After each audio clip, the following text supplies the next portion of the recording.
Shalom Ouvracha, voici nos commentaires sur les deux parachutes finales qui se lisent ensemble de ce Shabbat Vayakel Pikoudé. Voyons un peu dans ce tableau-là, nous voyons que les 5 dernières parachutes du livre de Shemot parlent de la construction du Mishkan. Après avoir reçu les tables de la loi, il te dit tout de suite après, en Parashat Truma, tu me feras un sanctuaire, alors tu vas me faire construire un sanctuaire. Alors tous ces 5 parachutes parlent exactement de comment on va construire le sanctuaire. Alors ici, Parashat Truma, ici c'est la gematria des parachutes, des 5 parachutes. On commence par la gematria des noms. Ça te fait 2234. Comme vous savez, ce nombre-là, il nous cache beaucoup de secrets. Pas seulement ce nombre, n'importe quel nombre. Il faut aller à la racine. Qui nous dit ça? Rabbi Shimon Bar Yochai, je vous rappelle ce qu'on avait vu très longtemps de ça, qui parle dans Zohar, Parashat Balak, page 202a. Il nous dit texto: les paroles de la Torah contiennent le pshat de l'écriture, l'explication simpliste, la drasha, c'est-à-dire l'explication allégorique, remez, l'allusion, qui a été renfermée, sa chorma. Et puis, pshat remez drash, il aurait dit le sod de Pardes, les initiales. Il ne parle pas de sod, il parle de gematria. C'est un nom pas juif, c'est-à-dire c'est pas hébraïque. C'est quoi? Eh bien, c'est un nom grec, comme vous savez. Ça vient de géométrie. Eh bien, il parle maintenant du langage de la nation la plus élevée au niveau intellectuel, mathématique et des sciences, que c'était la Grèce. Et il te dit, la gematria, c'est quoi? Des secrets énormes, des secrets fermés. Et comment les ouvrir? Il te dit 2 mots. Ilen à l'ilen. Ceci sur cela. Qu'est-ce que ça veut dire ceci sur cela? La gematria, je répète ce qu'on avait dit l'autre fois, c'est un masque. C'est la surface. C'est-à-dire, quand tu as un nombre, on ne voit rien. On te dit quelque chose. Oui, c'est très superficiel. Il faut aller à la racine. Enlever ce masque. Et comment le faire? Ilen du mot. Ilen à l'ilen. Si vous demandez à n'importe quelle personne, je peux m'expliquer son sénom, personne ne sait, malheureusement. Extrêmement rare ceux qui savent le vrai sens de ces 2 mots. Puis voilà ce que veut dire. Tu vas décomposer cette valeur numérique. C'est-à-dire, aller jusqu'à combien tu peux les diviser, c'est les nombres premiers. Ils se divisent en 2 nombres premiers. 2 fois 1117. Et 1117, c'est quoi? C'est un nombre premier. Le 188e nombre premier. Donc 2 fois 188. Et 188, c'est quoi? Eh bien, c'est 2 fois en puissance, plus 2 par 47. Celui-ci est 1. Alors, qu'est-ce que tu as? C'est 2 en puissance 2 plus 1, 2 en puissance 3. 47, c'est le 16e nombre premier. 16, c'est 2 en puissance 4. Plus 2 en puissance 3, ça te fait 2 en puissance 7. C'est quoi 2 en puissance 7? Eh bien, c'est la valeur numérique 128. C'est quoi 128? Dans les 4 mondes, comme vous savez, il y a le monde de Hatzilut, Bria et Asiya qui sont animés par Yud, Ke et Vav, Ke. Le nom divin qui anime l'Hatzilut, c'est le 72, c'est-à-dire la dimension dévoilée et cachée. Ici, 63, dimension dévoilée et cachée. Ici, dévoilée et cachée, dévoilée et cachée. La dimension cachée des 4 mondes, c'est 128. Et pourquoi c'est 128 caché? Eh bien, il est caché, il se trouve dans le Mishkan, c'est-à-dire, c'est sa résidence. Mais quelle résidence? De sa dimension cachée. Alors, qui c'est ça? C'est quoi ça, 128? C'est l'ombre des noms de Dieu, parce que ce sont les lettres qui n'apparaissent jamais dans l'écriture. Pas parce qu'elles n'apparaissent pas. Par exemple, Yod, tu écris Yod seul, mais tu n'écris pas Yod Vav Dalet. Vav Dalet, c'est la dimension cachée. Eh bien, cette dimension cachée, c'est l'ombre de la dimension 26 qui soutient. Et qu'est-ce qui est sur terre l'ombre de l'image et ressemblance divine? C'est l'homme. Qu'est-ce que veut dire image et ressemblance divine? C'est l'homme. Qui? L'homme et sa femme. Adam et Chava. Eh bien, regardez, Adam et Chava, c'est 64, comme vous savez. Mais ici, il y a aussi les voyelles. Qu'est-ce que c'est les lettres? Le corps. Qu'est-ce que c'est les voyelles? L'âme. Le corps et l'âme, il y a 64, le corps et l'âme, 64. Ça te fait 128. Voilà, c'est QFD ce qui fait démontrer que l'homme et la femme, quand il est marié, c'est l'ombre divine dans les 4 mondes métaphysiques. Et c'est pour ça que c'est 2 en puissance 7. Pourquoi 2 en puissance 7? Parce que 2 en puissance 6, c'est 64. 2 par 2 par 2, 6 fois, ça fait 64, c'est le corps. Ah, tu as l'esprit, la dimension shabbatique, eh bien alors tu as ici, par 2, ça te fait 128. Ceci étant dit, alors nous voyons ici donc comment le nom des 5 parachutes qui parlent du Mishkan, de la construction du Mishkan, en fait, et qu'est-ce qu'il réside? Et à la racine qu'il y a, il y a le couple, le premier couple de l'histoire, l'homme et la femme, évidemment chacun de nous. Et si nous prenons aussi les kétarim, c'est-à-dire quoi les kétarim? Les couronnes. Il y en a 3, c'est son design. 3 fois 7, 21, ça te fait 149. 140, c'est un nombre premier, lequel? 36e nombre premier. Et quoi, c'est 36? Alors, on va regarder une chose incroyable. On va prendre ici, si c'est des nombres premiers, on va prendre la somme de sigma de 1 jusqu'à 149, c'est-à-dire tous les 36 nombres premiers. Ça nous donne combien? Ça nous donne 2277. C'est quoi 2277? C'est autre que 11 fois 207. 207, c'est quoi? La lumière. Qu'est-ce que c'est donc Adam et Chava? La lumière du monde. Et qu'est-ce que c'est ce 11? Les 11 étincelles de sainteté qui se conjuguent à cette lumière, ça nous donne l'homme et la femme. Et d'où c'est bien ces 11 étincelles de sainteté? Imaginez-vous ça. Il se trouve où ça? Dans l'arbre de la connaissance du bien et du mal. Qu'est-ce que c'était le fruit de l'arbre de la connaissance du bien et du mal? Comme nous savons, à la tête de ces 3 goûts, c'était la Hita. Hita, combien c'est? 11 plus 11. Pourquoi 11 plus 11? Ça fait 22. Gematra Hita, le blé. Parce qu'il y avait 11 étincelles de bien et 11 étincelles de mal. Qu'on les a mangées avant le temps. Voilà donc que le mal, il a dominé sur le bien. Alors, ceci étant dit, alors maintenant, si on aurait mangé ce fruit-là, de la connaissance, le Shabbat, on aurait pu rentrer dans l'Eden et manger du Etz Hayim. C'est quoi Etz Hayim? Eh bien, l'arbre de vie éternelle. Combien ça vaut? 233. Mais regardez ici, il y a quelque chose d'incroyable. Etz Hadat Tovara, c'est 932. C'est quoi? C'est 4 fois 233. 4 fois 233, c'est 942. Vous vous rendez compte? Alors, ceci étant dit, comment c'est possible? Pourquoi? Parce qu'il y a ici 4 mondes. On étudie ces 4 mondes ici. Vous voyez ici 4 mondes? Ça, c'est 4 mondes qu'on étudie. Le 5e, il est au-delà de tout entendement humain. Et il s'appelle le monde d'Adam à 4 mondes. C'est le plus élevé. C'est pour cela que ce Etz Hayim fait en quelque sorte l'évocation de ce 5e fois 233 qui est la vie éternelle. Donc, à nous, nous sont donnés ces 4 mondes. C'est Etz Hadat Tovara. Et le 5e, tu as mangé ça à 100 ans, tu peux rentrer et tu arrives au sommet de tout ça. Ceci étant dit, alors maintenant, qu'est-ce qu'on va voir? On va voir maintenant combien des tagim ils ont ces noms et combien des nekudot, c'est-à-dire les voyelles, ça c'est la valeur gematria des tagim, de ces 5 noms des parachutes. Ça c'est la valeur des nekudot. Et ça c'est le total. Prenons le total parce que je ne peux pas rester dans chacun. Regardez le total, c'est 2639. Je veux savoir qu'est-ce que c'est 2739, je le décompose. Ça te fait 7 par 13 par 29. Vous le décomposez comme d'habitude, vous voyez. Et qu'est-ce qu'on arrive? On arrive ici, la base c'est 2 en puissance 5 par 3. Tu fais le produit, ça te donne 96. Traduit en lettres, c'est Tzav. Tzav, c'est quoi? Ordre, j'ordonne. Qui c'est qui ordonne? La royauté, qui se trouve maintenant résider dans ces 5 parachutes. Comment s'appelle la royauté? La Malchut. Combien ça vaut le mot Malchut?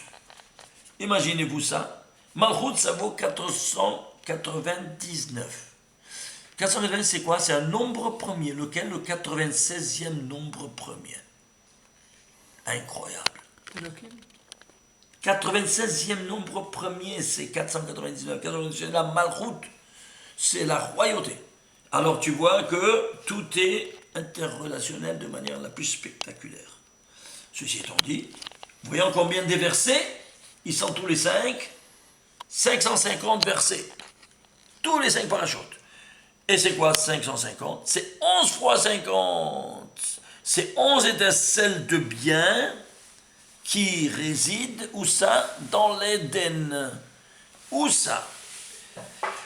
Le Gan, je répète, il y avait le Gan du Éden. C'est-à-dire quoi? Tu as un pavillon, et pour entrer dans le pavillon, tu as un jardin. Dans le Gan, il y avait l'Etzadat Tovara. Dans le Éden, il y avait l'Etzahayim. Alors, si tu aurais mangé à son temps, tu aurais pu rentrer à l'intérieur et prendre ces 11 étincelles de bien et avoir la vie éternelle. La preuve, Gan, on a dit, c'est quoi? Gimel, non, c'est 53? Non, c'est pas 53, c'est 3 fois 50. C'est-à-dire, tu vas faire 3 fois 50 dans le temps, dans l'espace et dans la matière. Tu arrives à faire ces 3 fois 50? Eh bien, c'est quoi dans le temps, l'espace et la matière? Eh bien, tu comptes dans le temps 50 jours pour recevoir ta Torah. Dans l'espace, quand on est sorti d'Égypte, on a compté 49 étapes dans le désert. Et puis on est allé dans la 50e porte, c'est la Eretz Israël. Et la matière, on a reçu 49 prophètes. Eh bien, on rentre en Terre Sainte avec ta Torah. Et pour recevoir qui? Le Mashiach ben David, le 50e personnage. Voilà donc, c'est 3 fois. Quoi donc? 3 fois 50. C'est pour ça que David Ameller, il va écrire 150 Pirkei Tehillim. C'est dans cette même optique des choses, qui loue le Créateur. Ici, on a justement, si tu as fait le Gan, 3 fois 50, alors tu rentres dans le Eden. Comment tu crées Eden? C'est Ad Nun. Tu arrives à la porte 50. Tu arrives au but. Et c'est pour ça qu'à la fin des temps, quand il viendra le Mashiach, on ne s'appellera plus Israël, mais on va changer de nom, comme vous savez. On s'appellera Yeshurun. Pourquoi Yeshurun? Parce que c'est Yachar Nun. Tu es arrivé directement à la porte 50. Ça, c'est la signification. Alors, ceci étant dit, on va voir maintenant combien de mots il y a. Alors, on agrandit un peu plus l'étude. Combien de mots il y a dans Parashat Truma? Alors, 1145. Combien de mots dans le deuxième? Le total, 7289. Combien des lettres, le nombre de lettres dans chacun? Combien des lignes de la Torah? Chaque détail, il a sa signification la plus spectaculaire. Nous ne prendrons que le total parce qu'on n'a pas beaucoup de temps, malheureusement. Par exemple, si nous prenons ici, qu'est-ce que vous voulez voir? Vous voulez voir ici le nombre des lettres. 28 159 lettres. C'est quoi 28 100? Tu as le décomposes en 29 fois 971. Deux nombres premiers. Le 29, c'est le 11e nombre premier. Et le 971, c'est 165e nombre premier. Si tu fais le résultat, ça fait 1815. Un petit arrêt s'impose ici. Quoi donc? Regardez. Ce qu'il y a ici, quand on a construit le sanctuaire, le jour de l'inauguration, nous disent nos Chachamim, qu'il y avait la même simra du jour de la création de l'univers pour le ciel. Alors on va faire ce parallélisme. Ici, on va étudier ce qui s'est passé à la création du monde. Et ici, à la fin de la création de la construction du sanctuaire. Alors, la création du monde, elle a été faite selon le plan de la Torah qui est régi en 5 livres, qui sont 4 livres de la Torah, le 5e, le résumé des 4. La même chose ici, il y aura 5 parachutes, 4 seront détaillés tout ce que tu vas faire dans la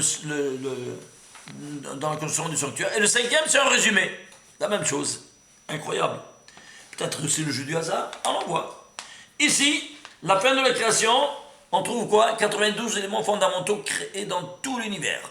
92 éléments, pas plus ni moins. On l'a déjà vu dans notre livre par Bereshit, Barachit, et c'est tout un livre.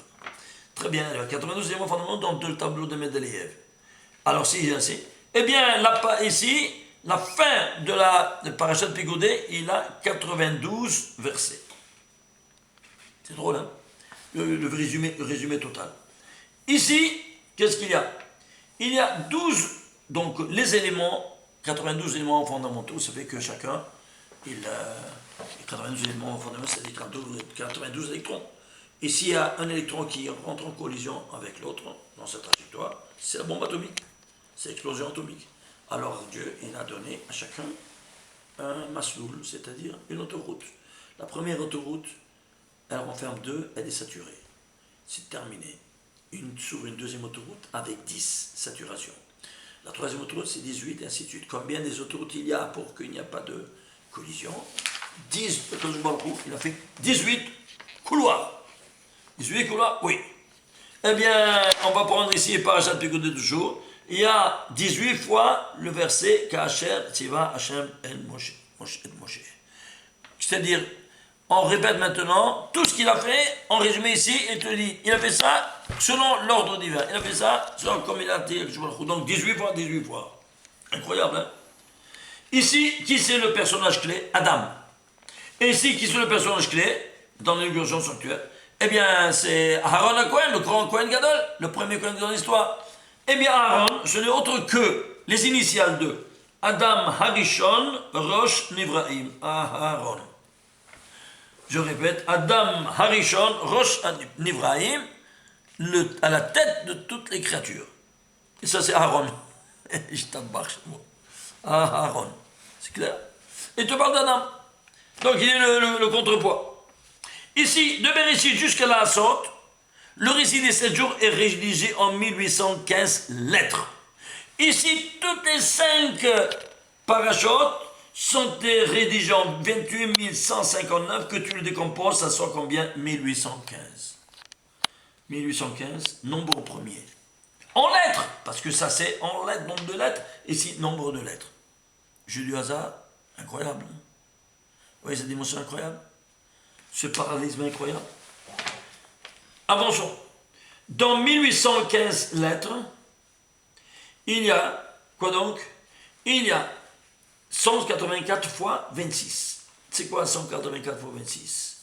Alors, suivez-moi. 184 fois le nom de Dieu 26. Pourquoi? Regardez. Il y a 92 éléments, on a dit, éléments fondamentaux qui ont été créés. Ça, c'est au niveau inorganique. Mais il y a 4 mondes. Il y a le monde minéral, végétal, animal et humain. Ce qui est en bas et en haut, dans la même mesure d'intensité. Et alors, s'il y a 92 ici, il doit y avoir 92 là-haut? Oui. Eh bien, tout le patrimoine génétique de l'homme sera renfermé, comme vous savez, dans des cellules. Et chaque cellule sera composée de 23 paires de chromosomes. Alors, l'homme, il a 23 paires, c'est 23 double, ça fait 46. Et la femme, 46. Pour donner une nouvelle créature, il te faut 46 plus 46, 92. Donc 92 plus 92, du début à la fin, ça te fait 184. Eh bien, si nous prenons le récit des 7 jours, nous trouvons que le nom de Dieu 26 se trouve codé 184 fois dans tout le récit des 7 jours, de Bereshit jusqu'à la Hassot. Justement pour nous signaler, chaque nom divin, chaque code, il va animer soit au niveau inorganique qu'au niveau organique. Si c'est ainsi, alors la Parashat Pigoudé, c'est quoi Parashat Pigoudé? Eh bien, la racine de Pigoudé, c'est Pagod. C'est quoi Pagod? Pagod Ifkod, c'est le mot-clé de la délivrance que Yosef dévoile à ses enfants en disant, celui qui dira Pagod Ifkod, c'est lui le libérateur. C'est drôle, hein? Ça, c'est le mot-clé. Avançons. Ici, donc ici, c'est l'unité divine, il est seul. Alors ici, qu'est-ce qu'on a? Alors on va continuer les 28 159, on continue. Et qu'est-ce qu'on a? Eh bien, ce nombre-là, on continue, ça c'est le 6e nombre premier, ça 165, c'est 11 fois 15. Wow, c'est quoi 15? Eh bien, regardez. Ça, c'est 15, c'est Yud Ke, et ça, c'est Vav Ke. En multiplication, les deux premiers, par les deux premiers, c'est-à-dire quoi? Ça, c'est le nom de Dieu, qui est interrelationnel. 6 fois, pourquoi 6 fois? Le nom de Dieu, parce que il a créé en 6 jours l'univers. Et c'est arrêté. Alors, qu'est-ce que tu as ici? Eh bien, tu as Hashem Echad. Eh bien, voilà Hashem Echad qui se trouve ici. Alors, si c'est Hashem Echad, où se trouve ici Hashem Echad? Bon, c'est simple. Regardez. Si vous prenez ça, nous remontons déjà au départ. 28 159 lettres. Si tu fais 9 par 971, ça te fait 29 fois 971. Incroyable. C'est quoi 971? Eh bien, 29 plus 971, ça te fait 1000. Vous êtes d'accord? C'est 1000 ou pas? Très 1000. Comment tu dis 1000? Elef. Elef, c'est Aleph. Aleph, c'est 1. Voilà. On retrouve ici. Au départ, ce qu'on a trouvé ici, on l'a trouvé ici, il se trouve camouflé dans le nombre de lettres de ces 5 parachutes. Et si tout ça ne te suffisait pas, ici, donc on a vu cette naissance qui s'impose, 46 chromosomes de l'homme, 46 de la femme, il faut 92 pour donner une nouvelle vie qui est composée de 5 degrés d'âme. Nefesh, Ruach, Neshama, Haya, Yahida, comme vous savez. Très bien. Alors si nous prenons ici, vous voyez, la gematria de Picodéa, toujours la dernière, 21 plus 50 plus les nekudot, les tagim. Et le total, ça fait combien? 271. Incroyable. Qu'est-ce que c'est 271? C'est la valeur de quoi? Eh bien, de la naissance d'une personne qui naît après 9 mois de 30 jours. Comme dit le Talmud,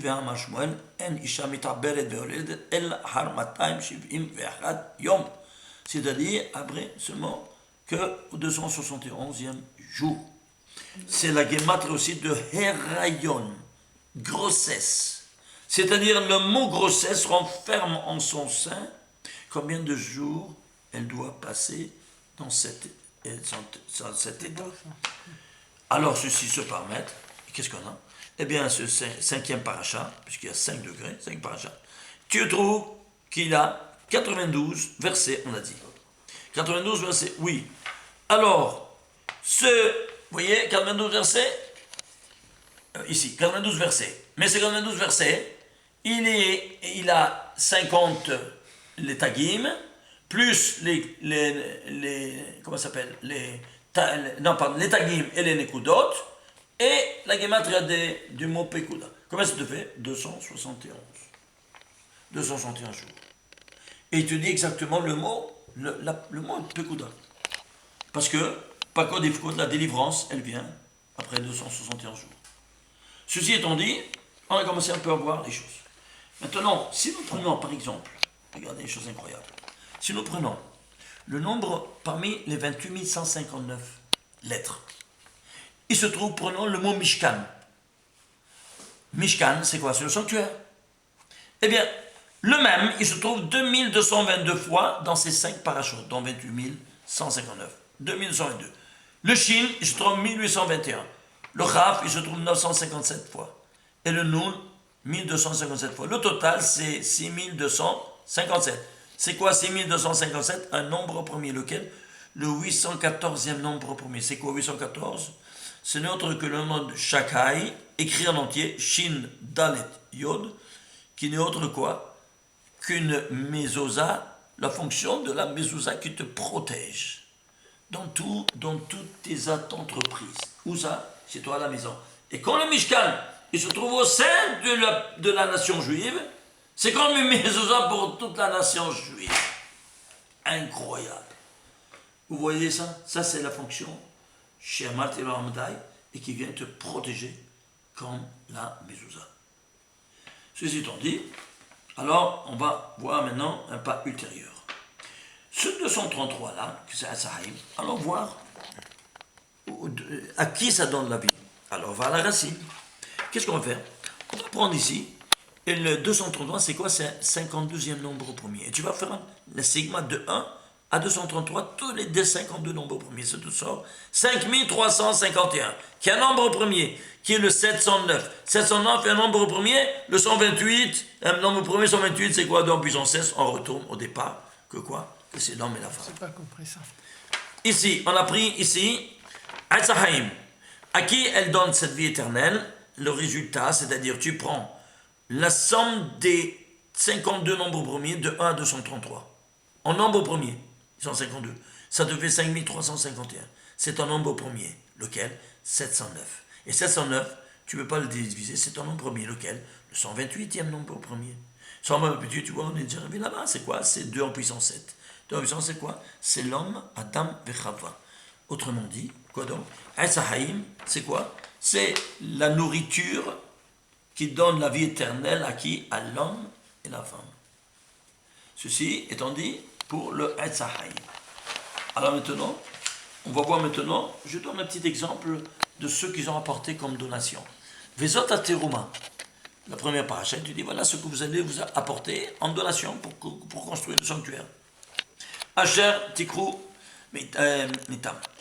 Zahar Resep Nechoshet. Tu vas prendre chez eux de l'or, de l'argent et du cuivre. C'est le 2196e verset de la Torah. La Gematria, c'est 3510. Ici, il se trouve ça dans l'Exode, 25e chapitre, 3e verset. Alors, on va prendre maintenant ces trois. Zahav, Chesed, Nechoshet. L'or, l'argent et le cuivre. Leur Gematria. Les Tagim. Les Nekoud et puis le total. Et puis maintenant, ici après, les électrons, le poids atomique et à la correspondance aux mathématiques en nombre premier. Regardez quelque chose d'incroyable.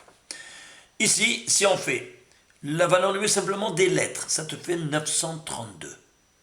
Pourquoi je dois porter ces trois espèces? Je ne comprends pas. Tu sais pourquoi? Parce que toi, tu as mangé du Tovara qui vaut 932. En correspondance d'avoir profané l'ordre divin et que tu as mangé du fruit défendu qui s'appelle Tovara, c'est 932, tu vas apporter 932 Comme Tikkun. Comme Tikkun. C'est clair? Tu dois payer.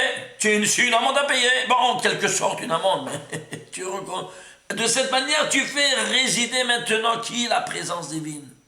En terre. Parce que tu l'as chassé. Malheureusement, à cause de nos innombrables péchés. Alors, ceci étant dit, voilà donc que ici, j'ai 932, j'ai fait le tikkun avec ces trois. Maintenant, allons voir ici maintenant si je prends le total. Le total de ces deux, c'est le total, grand total, c'est avec les lettres, les tagim et les voyelles, ça donne 1168. C'est quoi 1068? 2 en puissance 4 par 73. C'est quoi? Eh bien, 2 en puissance 4, c'est là-bas, c'est 16. Et 73, c'est le 22e nombre premier. On retrouve quoi? 26, c'est le Zohar. Le Zohar, c'est l'épée du Créateur, qui est Yod Vav, et qui tranche pour notre bien. Eh bien voilà, il tranche avec quoi? Avec le quoi? 22. 22, c'est quoi? La Hita. Ce qu'on a mangé du Haïtzada Tovara, c'était la Hita. Hita, c'est combien? 22. 11 du bien et 11 de mal. Que maintenant, ils sont réparés, et tu as tranché maintenant pour le bien, n'est-ce pas? Avec ton offrande que tu as apportée, ces trois espèces. Ceci étant dit, alors maintenant, qu'est-ce qu'on a ici? On a ici maintenant le poids atomique. Le poids atomique, c'est combien? Alors, le poids atomique de Zahav, c'est 79. De Kesef, c'est 47. Et de l'or, de Nechoshet, c'est 29. Le total, 155. C'est quoi? C'est 5 fois 31. C'est quoi 5 fois 31? Alors, 5 fois 31, c'est quoi? Regardez. Le monde a été créé par un petit Hei. Ainsi, nous dit le Talmud, dans Masechet Menachot, page 29, sur le verset, 35e verset de la Torah. Voici l'histoire de la terre et du ciel et de la terre à leur création. Ce Hei, il est minuscule. Quoi, il n'avait pas suffisamment d'encre, Moshe Rabbeinu, pour écrire? Non, c'est toujours des secrets. Avec ce Hei, nous dit la Gemara, le monde a été créé, le ciel et la terre. Comme ça petit, ouais, comme ça petit, on va voir. Alors, on va prendre maintenant, pourquoi petit? Parce qu'il te dit, il y a la loi de l'hédonisme, c'est-à-dire, le monde a été créé avec la loi de l'hédonisme, c'est-à-dire minimum de dépenses pour avoir un maximum de résultats. C'est la loi qui régit toutes les disciplines de la connaissance humaine. À partir de l'économie, tu dépenses minimum pour avoir un maximum de profit. Si tu n'as pas ce critère, tu es destiné à faire faillite, n'est-ce pas? C'est comme ça que ça fonctionne dans le commerce. Ainsi, il en est dans la thermodynamique, dans la physique quantique, dans la physique des solides, des liquides, toutes les disciplines sont ainsi régies par cette loi. Alors, on va prendre ici la lettre la plus économe. On va écrire les lettres en entier. A, Aleph, Bet, Gimel, et on les prend en entier. A, Aleph, c'est pas 1, c'est 111. 1 plus 30 plus 80. Bet, 412, ainsi de suite. On va prendre la lettre la plus économe. Laquelle est-elle? Eh bien, celle qui vaut le moindre, c'est 15. Dépense minimale, 15 euros. Résultat maximal, le ciel et la terre. On a dit qu'avec ce hey, le monde a été créé, petit. Alors prenons le hey, c'est quoi? Et la 15, c'est le minimum. Tu vois, il y a 410, 412, 83, et ainsi de suite, tu vois. Et il n'y a pas, c'est la plus économe. Alors, dépense minimale, 15 euros, c'est hey. Et résultat maximal, le ciel et la terre. Ah, mais minute, le hey s'écrit de 3 modalités. Hey avec Yod, hey avec Aleph, hey avec hey. Oui. Ah, j'ai pris le plus cher. Pour ne pas que tu viennes me dire pourquoi tu as pas pris les autres, tu n'as pas pris. J'ai pris la plus chère, et combien même que je prenne la plus chère, je suis encore dans la bourse des valeurs des lettres la plus économe. C'est clair? Alors, ceci étant dit, ici on a vu que c'est quoi? 5 fois 31. Pourquoi 5 fois 31? Parce que ça c'est la hey, cette hey là c'est le klal, et ce hey là c'est le prat, c'est les détails. Alors, il y a une des 13 modalités d'étudier la Torah qui, comme vous savez, klal ou prat, prat ou klal. Le général dans le détail est dans le général. Et c'est-à-dire quoi? Ça c'est le hey, c'est le 5, et ça c'est le général. Eh bien, le total des 3, c'est combien? C'est 31. Ah, si c'est 31, ne te tourne pas de voir que le récit des 7 jours, de Bereshit jusqu'à Yom Hashishi, le monde a été créé en 31 versets. C'est clair? Et ici, qu'est-ce que tu as justement? Tu as 5 fois 31. Le klal, il est dans le prat. Et le prat, il est dans le klal. Ça te fait 155. 5 fois 31. Voilà donc qu'au niveau atomique de ces 3 matériaux, on te dit comment le monde a été créé. Maintenant, si on apporte ces 3-là, alors qu'est-ce qui se passe? Regardez une chose incroyable. Ici, on a de nouveau le schéma des 4 mondes qui sont Yud, animés par les 4 lettres du tétragramme. Yud, Ke, Vav, Ke. Alors, ceci étant dit, on va voir maintenant où se trouve ce verset dans la Torah. Où se trouve? C'est le 2196e verset de la Torah. Tu sais c'est quoi 2196? Ce n'est autre que 9 fois 61, 4 fois. 961 pour la Silout, 961 pour la Bria, pour la Sira, pour la Sira. Total 2196. C'est quoi 61? Eh bien, suivez-moi. Dans la paracha non, plutôt, ça je vais pas pouvoir les expliquer maintenant parce que ça prend du temps. Ça, on va laisser ça pour la prochaine fois. Par contre, ce que je peux vous dire ici, c'est quoi? C'est que 61, c'est la gematria de Aïn et de Ani. C'est-à-dire la séphira de la Keter et de la Malchut. Ceux qui ici viennent résider dans le sanctuaire. Et c'est pour ça qu'il y a 61. C'est quoi 9? Les 9 séphirotes qui donnent de leur lumière de la Keter jusqu'à la Malchut. Toutes les 9 qui donnent. Et ceci étant dit, je termine avec ça. Et ici, qu'est-ce qu'on a? On a 3. Donc on a ces 3 qui sont les 3 derniers mondes que vous devez savoir. Le dernier monde de l'Asia, il y a 90% de mal et 10% de bien. La Yetzira, 50% de bien, 50% de mal. La Bria, le contraire du dernier. Il y a 90% de bien et 10% de mal. Ici, par contre, c'est 100% de bien. Alors, tu dois porter ces 3-là pour faire le tikkun du bien et du mal, tovara, que tu as mangé des 932 du Etzada tovara. Et c'est pour ça que tu dois donner ces 3 dimensions qui sont Zahav, Kesef, Venehoshet. Total 933. Qu'est-ce qu'il manque? Il manque ici le 4e. Il n'a pas. Et qu'est-ce qu'il y a? Attachez vos ceintures. Et il y a le barzel. Ah, mais le barzel, tu ne peux pas construire le sanctuaire avec barzel. C'est certain, pourquoi? Parce que nos fautes l'ont transformé en un objet de tuerie. Et alors, on a profané le nom de Dieu qui s'y trouve dans cet objet. Vous savez quel est le poids atomique du barzel? 26. Fe, il a 26 électrons. On l'a profané, on ne peut plus utiliser cet objet-là pour construire la résidence divine. Alors maintenant, on l'a sanctifié comment? Eh bien, maintenant, avec ton travail. C'est-à-dire, tu vas retourner à Gilgoul, on est retourné à Gilgoul chez Jacob, avec toutes les semences perdues de la dame Arishon. Elle est retournée 4 Gilgoulim, comme on avait déjà dit l'autre fois. Et le 4e Gilgoul, c'était chez les Béné Israël. Alors, chez Béné Israël, le premier, c'est Jacob. Très bien. Alors, lui va se marier avec qui? Avec 4 femmes. Le fer, combien ça va vous faire? Barzel, c'est 239. C'est le rayon incident de 932. Incroyable. Et c'est quoi Barzel? Les initiales des 4 femmes. Bila, Rachel, Zilpa, Léa. Ça, c'est Barzel. Il a 26 électrons. Et 239, c'est un nombre premier. Lequel? 53e nombre premier, c'est Gan. On te remet là au Gan. Et 53, c'est un nombre premier aussi. Lequel? Le 17e nombre premier, c'est quoi 17? C'est Tov. Alors tu as réintégré le Tov complet qui se trouve dans la 4e dimension.